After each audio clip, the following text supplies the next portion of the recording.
Kondisi terkini Nunung pasca kemoterapi rambut rontok, pasrah jalani perawatan kanker payudara.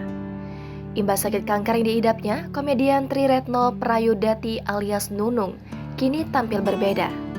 Kepala Nunung sekarang botak karena efek menjalani perawatan kemoterapi untuk melawan penyakit kanker payudara.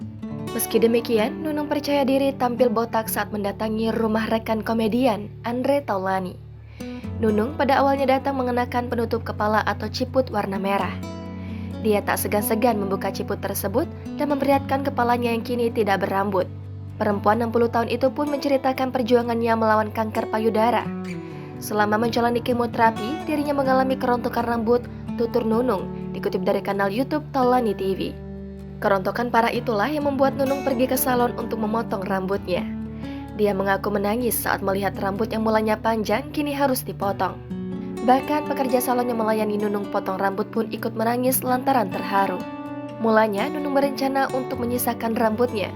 Namun sisa rambut pendek yang rontok membuat kepalanya gatal sehingga dia memutuskan untuk menghabiskan rambutnya. Meski menjalani kemoterapi, Nunung mengaku tetap bekerja. Selama bekerja, dia mengenakan wig atau rambut palsu. Sebagai informasi, pada Februari 2023 lalu, Nunung mengaku divonis mengidap kanker payudara. Sebelumnya, dokter menemukan benjolan di tubuhnya. Dia kemudian menjalani pemeriksaan ultrasonografi.